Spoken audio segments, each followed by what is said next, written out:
Lieutenant Colonel Aquino, and me, Vincent Aquino, who were both married, and she has 5 grandchildren. 4 boys, Matthew, Mark, Luke, and John, and 1 girl, Jonah May. My mother accepted the Lord Jesus Christ after she heard the Bible truth statement from Tatay Ormedio in the Bible study at the house of Baby Claro in Project 8, Quezon City. From then on, she committed herself in the ministry and shared the gospel. She was the office secretary and bookkeeper of First Baptist Church of Manila. She was a Sunday school teacher, active in ladies' fellowship. She was part of the prayer warriors and mostly attends pastors and workers' continuing education programs. In America, she conducted Bible studies in Los Angeles, California, and attended Community Missionary Baptist Church of Pastor Salvador Romeo. And in Chicago, she attended Palos Baptist Church, and she shared the gospel to my uncle, Mandy Puso, who accepted the Lord Jesus Christ and became the pastor of Palos Baptist Church, Philippines. To describe my mother's life better, I would like to correlate it to Proverbs 31, verses 10 to 31, the virtuous wife. And I made my mother's name Josie into an acronym. J stands for jubilant wife, as in Proverbs 31, 10 to 11. O stands for observant woman, in verse 12 to 15. S stands for skillful mother, in verses 16 to 25. I stands for intelligent woman, in verses 26 to 27. E stands for extraordinary woman, in verses 26 to 31. Firstly, J as a jubilant wife, it means showing great joy and rejoicing. In verse 10 and 11, reading from New Living Translation, verse 10, who can find a virtuous and capable wife? She is precious than rubies. Verse 11, her husband can trust her, and she will greatly enrich her life. My mother is a cheerful person. She always smiles, and she loves my father very much. They were not perfect, but they both love to serve the Lord by teaching Bible studies. My mother's passion was to share Jesus Christ to her family, friends, and unbelievers. Even though she will be rejected and persecuted, she will continue to share the gospel because it was her great joy. Secondly, O stands for observant mother, as in verse 12 to 15. Verse 12, she brings him good, not harm, all the days of her life. Verse 13, she finds wool and flax and busy spins it. Verse 14, she is like a merchant ship bringing her food from afar. Verse 15, she gets up before dawn to prepare breakfast for her household and plan the day's work for her servant's girl. My mother was an observant woman. She has good eyes for jewelry. She can see clothes, accessories, or decorations, if it is good or bad, pretty or ugly, beautiful or over-exaggerated. During her young age, she worked in a boutique, the Baby Claro collections, and they were specializing in wedding gowns, and they were particular in details. My mother was also a florist. She has the talent to arrange different kinds of flowers from different shapes, sizes, and colors. They arrange flowers from the bride and the whole entourage, decorate the church and receptions. She also makes flowers for funerals. If this is a different funeral, most likely my mother will take care of the flowers. Thirdly, S stands for skillful mother. As in verse 16 to 25, verse 16, she goes to inspect a field and buys it, and her earnings she plans for that year. Verse 12, she is energetic and strong, a hard worker. Verse 18, she makes sure her dealings are profitable. Her lamp burns late into the night. Verse 19, her hands are busy, spinning thread, her fingers twisting fiber. Verse 20, she extends a helping hand to the poor and opens her arms to the needy. Verse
were educators.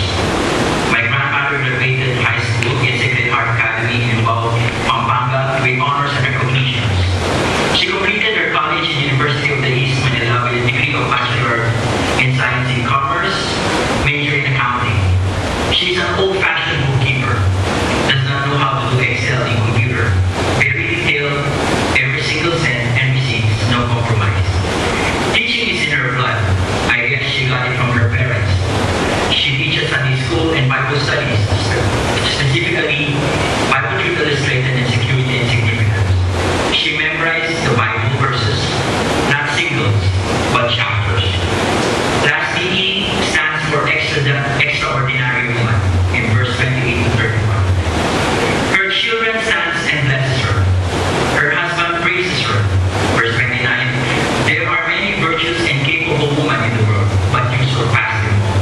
Verse 30, charm is deceptive and beauty does not last, but the woman who fears the Lord will be greatly praised. Verse 31, reward her for all she has done. Let her deeds publicly declare her praise. Why I call my mother extraordinary? Because she is workaholic and always on the go. If there is a Bible study, she will be there. If she has commitment, she will fulfill it. If she has projects, she will finish it and complete it. She has projects, she will finish it regardless of any circumstances, whether she is tired, weak, sick, bad weather, no money, or no transportation. She will do it and complete it with no complaints. She's a cheerful giver. She gives her tithes, love, and big offerings obediently. She shares her blessing. Number 3, her patience was very long, and forgiveness was one of her virtues. And last, number 4, she's a prayerful mother. She is a prayer warrior, and she prays 1 to 2 hours every day, praying for you, me, us, and the ministry. Mother, you have fought a good fight. You have finished the race. You have kept your faith. Thank you, Lord, for your goodness and faithfulness and all the blessings that you have given to my mother. Thank you for the gift of witnessing and teaching the Bible that you entrusted her and the joy of serving the ministry. Thank you for taking her now so that she will not suffer anymore.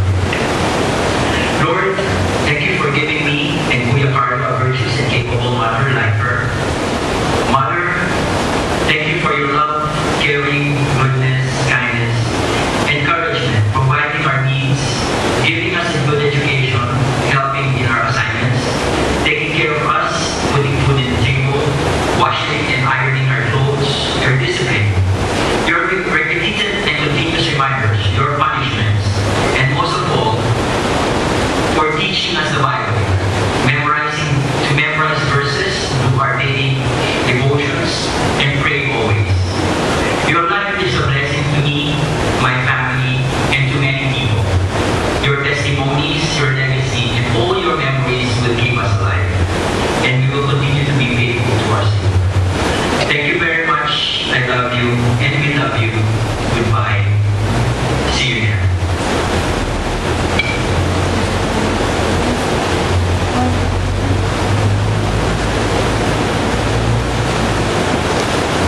Para magbigay po ng song offering, i-acquire po natin yung choir ng First Baptist Church of Manila.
magbigay ng comfort, sa magbigay ng salita ng ating Panginoon. Ay bigyan natin yung time sa ating meditation sa gabi. Pasalamat.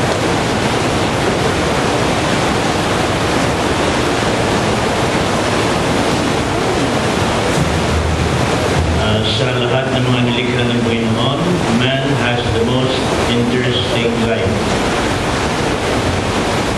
Hindi lang napansin masyado ng National Geographic Magazine or ang Discovery Channel or ang Animal Planet. Napakaraming ilaalam tungkol sa hayop. Hindi nabigyan ng importansya ang tao. Samantalang sa Bible, man is the crown of God's creation. Ang nilikha ng Panginoon ang mundo. Walang sinabi na may nilikha siya dito sa mundo mas mahalaga pa sa tao. We are the most sophisticated and most complicated part of creation. Dahil nilikha tayo ng Panginoon according to His image. That's the reason why ang istorya lang ng sibilisasyon ng tao mula ng ginunaw ng Panginoon ng mundo. And sa panahon ni Noe, only 8 people were left out of 8 billion people who were alive sa panahon na yun. Ngayon malapit naman tayo ulit ng 8 billion and maybe another catastrophe is coming. So the story of man, the story of man on earth is very interesting. It's full of ups and downs, problems and solutions. Ang pinakamalungkot siguro sa lahat na after all that God has done for man, that he will miss God forever. Yan ang pinakamalungkot. Ang pinakamasaya naman na after living on this earth, na masaya tayo dito dahil nagkakuha natin ang solusyon sa kasalanan, and that is sin ang problema ng tao. Ang problema kasi, ang kasalanan hindi pinapansin ng tao. Pero yung kasalanan na yan ay nakikita ng Diyos yun. Sabi nga ni Jesus, every idle word that a man speaks, he shall give account of it in the day of judgment. Tao lang ang nilikha ng Panginoon na may intelligent capacity to speak. Wala nang iba. Ang parot, pwede makasalita. Pero mimic lang yan eh. Sinusunod niya lang, yung naniisip eh. Ang tao lang na magsalita na may laman. Sobra nga ako minsan ng laman eh. Di ba? Sabi ng iba eh, suntukin mo na lang ako, wag mo lang po insultuhan. Dahil mabigat ang salita. Man has a wonderful origin. Tingnan natin ang banal ng sulatan, from dust. Ito nga, ginawa na sa God created man. Tingnan natin dito sa Genesis para makita natin kung ano ka-wonderful. Evolution has given us an idea that we came from the apes and the monkeys.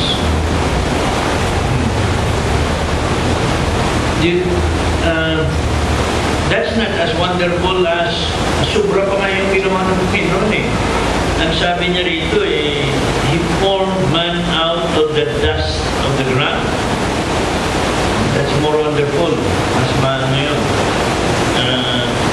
So, man has a very wonderful origin because God personally created him. Ang ibang mga nilikha ng Panginoon, sinabi nila ng Panginoon, let there be fowls of the air. Let the waters bring forth all the living creatures that are in the water, and all the amphibians. And then let the earth bring forth the grass. Sinabi niya lang, never lang. Let the earth also bring forth all the animals. Nang sa ika-6 na araw, nilikha niya lahat, but when He came to man, He formed, personally, He formed man out of the dust of the ground nostrils the breath of life, and he became a living soul. That is how we were created. Kaya malungkot talaga sa personal touch ng Panginoon na naglabas tayo sa mundo ito. At isipin mo yung miracle of conception. That's why we're celebrating this month. We are celebrating the conception of Jesus Christ, not His birth. We are celebrating in December His conception because that's the biblical time of the conception of Christ, December. He was born in October, the feast of the Tabernacle. But if you tingnan natin ang the marvel of a human life, ganun din yan. Lahat ng mga mammals they go through the life cycle of conception also, pregnancy, and then gestation doon sa loob. Iba-iba. Iba-iba yung time. From the egg, i-incubate, life is there. But when a chicken hatches, hanggang chicken na lang yan. No soul, no spirit. All other animals. Kaya mas isipin mo, mas maswerte pa yun sila eh. Many billions of chicken are eaten by man every day. And they are, tama yan sila, tapos na yan ang ilang function. The chicken will not anymore face God for judgment. No other item in creation will face God so that they are going to be judged to go to heaven or hell. Pero tayo, seryoso yung ating istorya. God created us. We were created miraculously. And now He is maintaining us also miraculously. Ang pag-sustain ng Panginoon sa atin, kung isipin mo lang, grabe. Yung bigyan kita nitong hangin na ating mahinga, na minuuri ngayon ang buong mundo, kasi daw polluted na ito. So God has designed us to be able to take pollution. Ang statistic na nila ngayon sa buong mundo, the longevity of man has increased by 10 years. Sa panahon na marami ng pollution, lalong tumaas ang buhay ng tao. So it's not pollution that shortens man. It is God's program para sa kanila.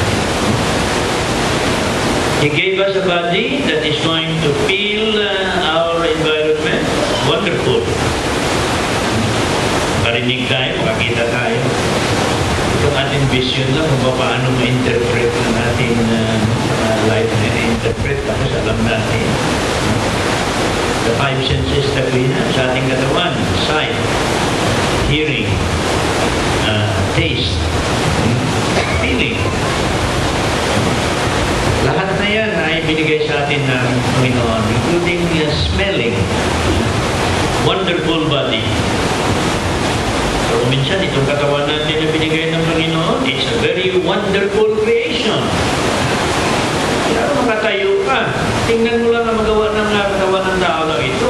Pero ang tao, hindi naman isda. Bakit natalo ng isda? Pakita ba kayo ng isda na competition sa Olympics na synchronized swimming?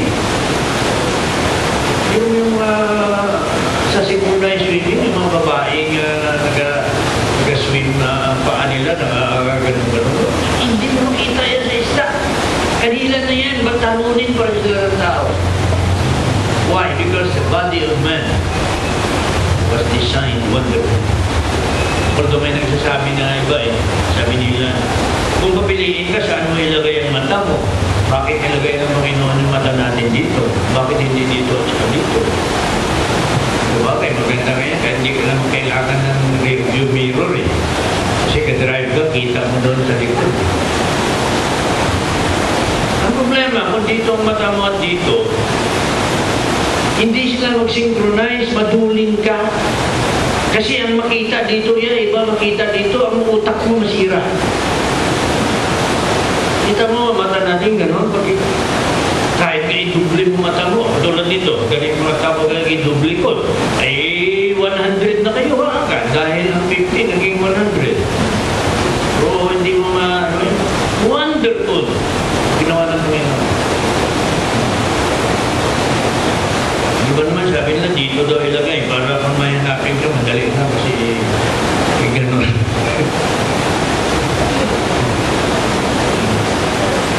We can go on and talk about how our body is designed. Ang ilong natin nilagay dyan hindi kinanon kasi kung baliktad yan, kung magulan, ayan na, problema mo dito. Wala na talaga wonderful. Ang taingan natin dito, sakto talaga yan kung pagbigay ng Panginoon. Kaya sabi nga ng Panginoon sa 1 Corinthians 6, our body is what? Know ye not that your body is the temple of the Holy Spirit? Ito templo ito ng Holy Spirit. Ang malungkot ay hindi natin ginagamit para sa Panginoon. We are here given, dito may katawan dito, 71-year-old. Mabulok man yan at babalik sa lupa. That has already done its work for God. Ngayon, hindi niya siya magiging templo ng Diyos dahil alis ng kaluluwa. Ikaluluwa pa yan na binigay ng Panginoon. We have a wonderful soul binigay ng Panginoon. And that soul, even though it's as old as our body, I will be 74 sa April, my soul will also be 74 plus 9 months. Kasi ang edad natin, plus 9 yun Tama yung Chinese. Ang birthday mo, ang iyong edad, ang age mo, ay plus 9 months. Doon yun. Kung gaano katanda ang imo katawan, nagsimula sa conception, nagsimula din yung soul, nagsimula din yung spirit. Kasi human life begins at conception. Kaya lang, ma-outlive ng kaluluwa at espiritu ang katawan, outlive. Kasi mabulok man ito, magkasakit man ito, kaluluwa and the spirit will continue. At malungkot na, if it continues and goes to like fire, yan ang mahirap. At huwag natin biruin ang Panginoon, huwag natin ibaliwala ang Panginoon. Kasi pag sinabi ng Panginoon na may impyerno nga lalagyan at may langit na lalagyan, God never lies. Tingnan mo lang yung kanyang delikad na to. There is no way that God can lie. Tao lang ang pwedeng baliin yung prinsipyo ng Panginoon. And so, sa lahat natin na napakinggan dito ngayong gabi, two things stands out. At yan ang mensahe ni Jose and all of us. Forgiveness of sins is a necessary ingredient for eternal life. Ang kapatawaran sa kasalanan. May mga tao na napatawad ng Panginoon. Ito yun. Each one of us has lived a period, nabuhay tayo hanggang sa ngayon. Ang opportunity natin are the same in the sense na habang buhay pa tayo, ay pwede natin matanggap ang kapatawaran ng Panginoon sa period na binigay sa atin ng Panginoon. Judas had his chance for 3.5 years. Si Judas. 3.5 years, sinama siya ng Panginoon, tinuruan siya. Ngunit, hindi siya nagkaroon ng kapatawaran. Tawag sa kanya sa no perdition dahil imagine, sunod-sunod ka sa Jesus for 3.5 years and all those years you missed the chance to be forgiven. Saan na siya pumunta? Nagkaroon siya ng remorse dahil nakita niya si Jesus na inaatulan na in-condemn na to be crucified the next day. Salamat o Diyos na Ikaw ay nagturo din sa amin na Ikaw ang makapangyarihan na Diyos na makabasa at makaalam ng aming iniisip. Ang aming mga puso ay lantad sa iyo. Ang aming buhay ay very open and transparent to you. Tonight, we do not want to let this opportunity pass without believing in Him as our Savior. And so, there are some of us who are still struggling with sin and salvation. We believe that you are going to help us find it in Christ tonight. In Jesus' name we pray. Amen.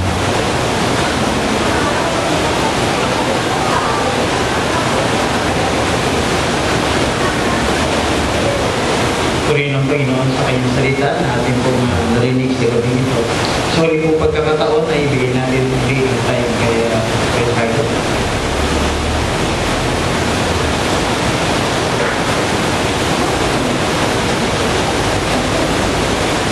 Muli po nandito po.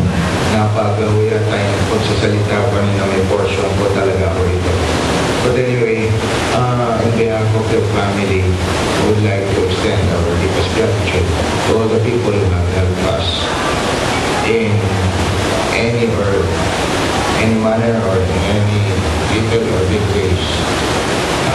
Hanggang doon na po yung baka po English. Marami pong baka ng kapatid ko. Okay. Una po, gusto kong pasalamatan ang mga taong to kasi hindi ko alam talagang mahirap kong pinagdaanan. Si Marlene mo, yung kanyang mga anak, at yung Marlene II, sila po yung nagsasalita habang ako po ay palabas-labas ng ospital. Dahil maraming kailangan ko sa aking tao, sabi ko,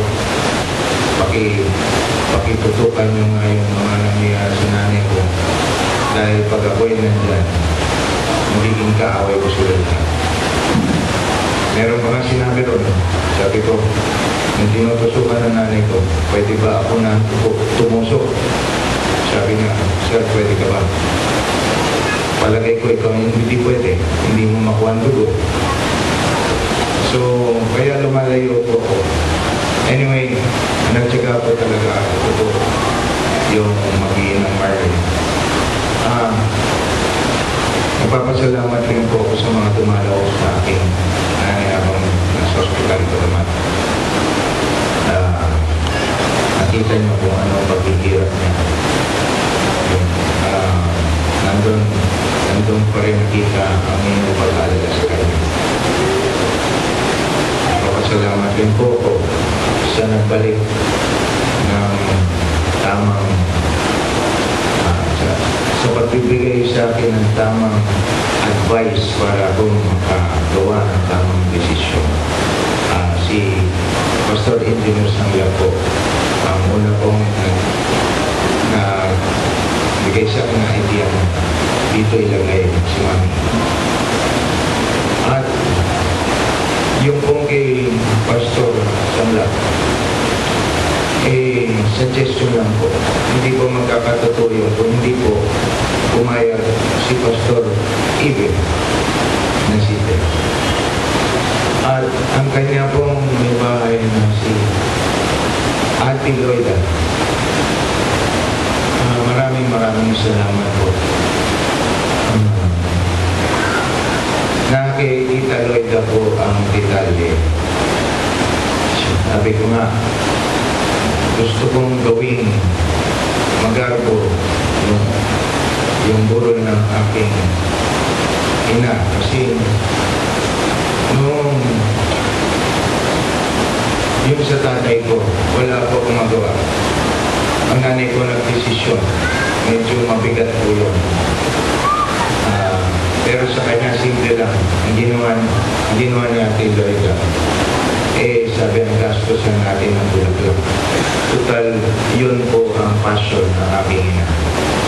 So, kung mapapansin niyo po, nakailang palit na po yan.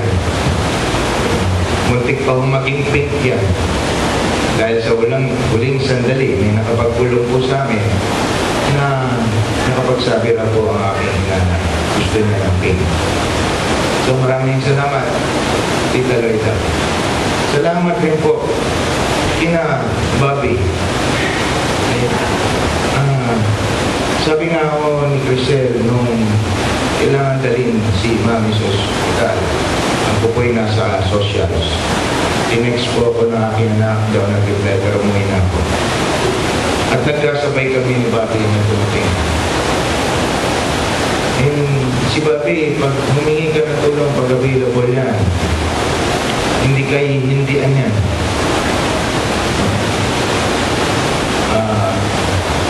Saan ba sila? Pare, nasa mga maraming salamat. At sa mga kapatid ng aking ina, nandyan sila, sumusuporta, tumatawag, kumbaga. Actually, yun ang sinabi na lagi na pinapanalangin na madala niya ang kanyang mga kapatid. Alay ko, kaya inabot niya, kasi po nung namatay po ang daddy ko, masyado niya po dinibdib yun. At akala ko, susunod siya kagad. Pero, marami po siyang mission pa na dapat tapusin. Nandiyan pa yung mga apo niya na ang dami-dami niyang gustong mangyari. At nandyan kayo na hindi dahil sa inyo. Sabi ko nga, ang buhay po ng akin na ay gusto niyang gawin yung imposible. At ano po yun? Gusto niya pong sharean lahat ng tao sa buong Pilipinas. Mas marami pa po yata siya narating sa akin para lang mag-share. Anyway, I don't want to prolong this talk anymore. As I've said before, so much has been said. It was so overwhelming. Most of you didn't know the value of my mother. Me neither. I didn't realize up to now that these were the words of my mother. These are hard labors, and I pray that this will not stop here. I pray that somebody will continue the legacy of my mother. Thank you very much. Maraming salamat po.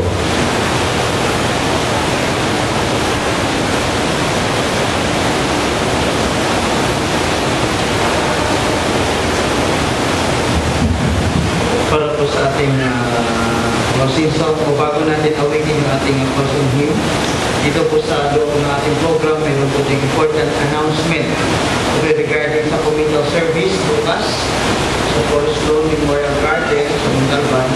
Ang departure po natin ay 9 a.m. sa mga gustong umattend. Departure is 9 a.m. at ang burial po ay 11 a.m. ng umaga. So dito po tayo. Ipusan po natin ang mga hymn sa hymn number 311, 311, awitin po natin Blessed Assurance. Awitin natin ang tatong stanza, pagkatay sa ikatlo, tayo po ay tatayo.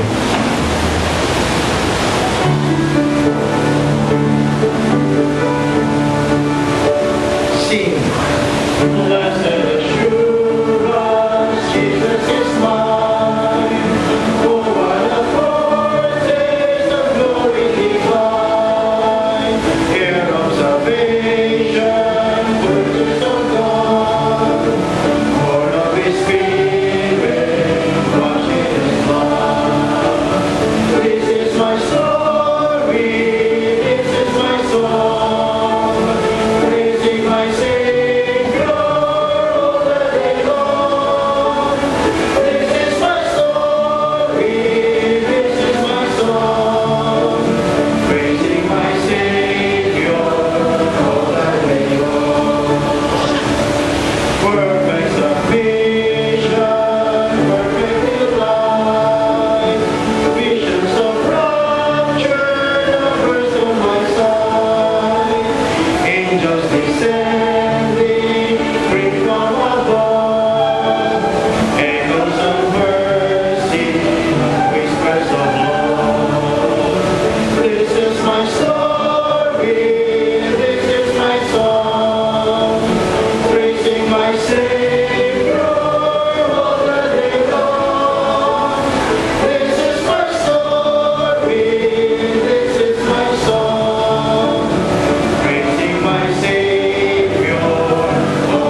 dakilang Diyos ko ito ay po. Salamat sa pagiging po sa Panginoon din sa mga gawain.